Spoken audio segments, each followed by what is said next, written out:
Assalamualaikum warahmatullahi wabarakatuh. Selamat datang kembali dalam perkuliahan analisis wacana pertemuan ketiga. Saya Agus Purnomo Ahmad Putika Rianto akan memandu eh, perkuliahan ini di pertemuan ketiga. Ya, oke. Analisis wacana pertemuan ketiga, materi yang akan kita bahas adalah kedudukan dan ruang lingkup analisis wacana. Oke, sebelum kita masuk ke materi itu, eh, saya berikan pengantar dulu. Ini materinya masih ringan, ini juga berkaitan dengan materi kita sebelumnya, jadi masih ringan, sekedar mengantarkan, belum masuk materi inti dari analisis wacana, termasuk awal materi dari analisis wacana. Baik, oke.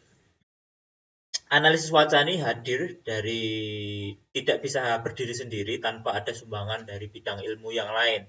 Ya, analisis wacana perlu sumbangan bidang ilmu lain supaya dapat berdiri. Dia perlu sumbangan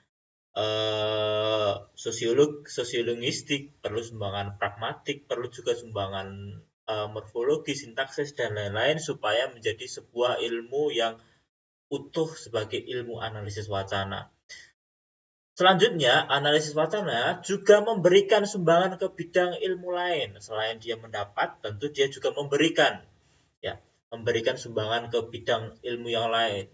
Contoh ke bidang hukum. Nah, ada yang namanya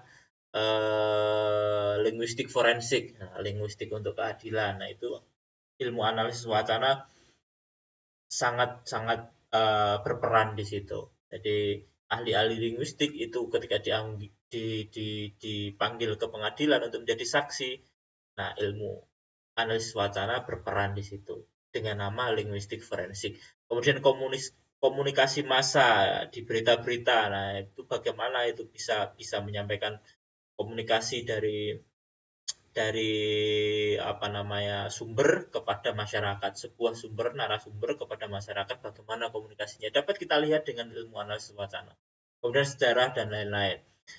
Kemudian manfaat melakukan kegiatan analisis wacana adalah memahami hakikat bahasa, memahami proses belajar bahasa, dan perilaku berbahasa. Oke.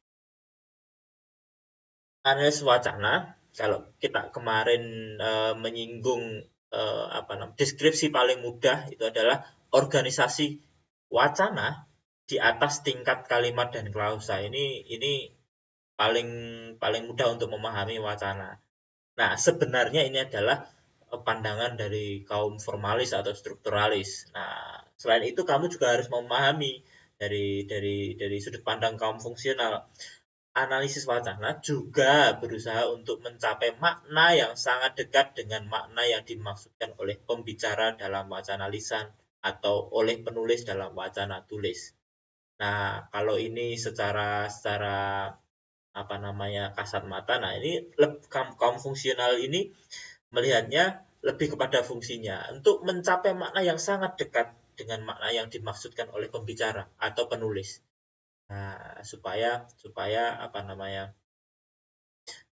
yang dimaksudkan itu bisa kita analisis dengan analisis wacana. Itu kaum fungsional. Nah, itu harus kamu pahami dua-duanya, formalis maupun fungsional. Oke, selanjutnya kita masuk. Bagaimana sih kedudukan analisis wacana dalam linguistik? Nah, Dirja Laksana tahun 78 ini sudah mencoba memetakan. Ya, analisis wacana itu dalam linguistik kedudukannya ada di mana? Oke, kita coba runut ya. Satuan paling kecil dalam linguistik ya, selain bunyi yang sudah kita bahas dulu di semester awal. Kemudian paling kecil adalah morfem, ya, naik kemudian menjadi sebuah kata. Ya, ingat saya masih ingat perbedaan morfem dan kata. Kemudian frasa, ya, gabungan kata atau kata yang majemuk, frasa. Kemudian klausa, kemudian menjadi kalimat, paragraf, monolog, dialog, dan wacana. Nah, wacana yang utuh ini kedudukannya di sini. Tetapi yang dibahas dalam wacana bukan hanya wacana yang utuh yang ada di sini, tetapi mulai dari kalimat, paragraf, ya gabungan paragraf, monolog, dialog menjadi, dan yang terakhir adalah wacana yang utuh. Nah, ini sudah dibahas dalam analisis wacana. Oke, kita lihat ya. Nah, ini ruang lingkup analisis wacana. Sudah kita singgung tadi, wacana mencakup kalimat, gugus kalimat, dan paragraf.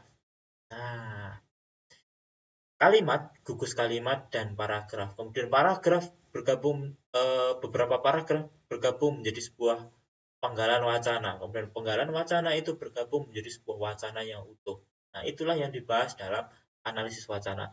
Tugas analisis wacana adalah mengkaji segi internal maupun eksternal wacana.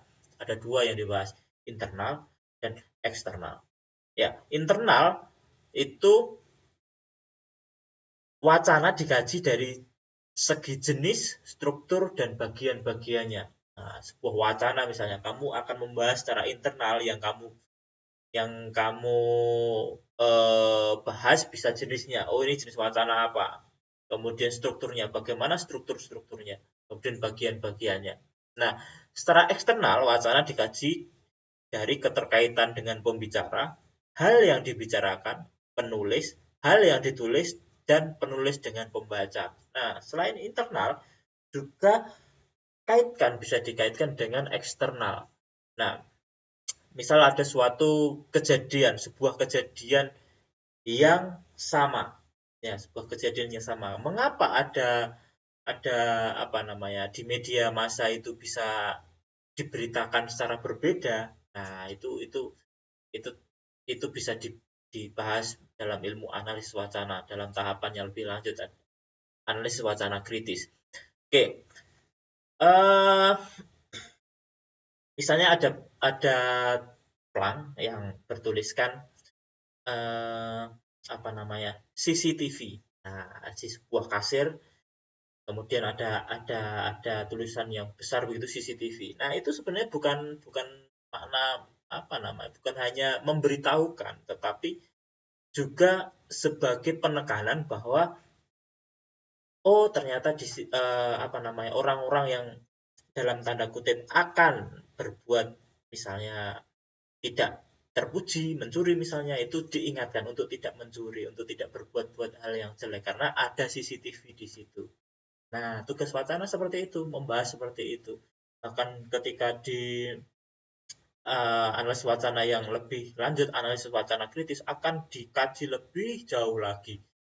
Ya, mengapa dalam satu kejadian pemilu televisi A memberitakan yang menang A, televisi B yang memberitakan yang menang B. Nah, itu akan dikaji dalam ilmu analisis wacana. Di analisis wacana tingkat lanjut, analisis wacana kritis.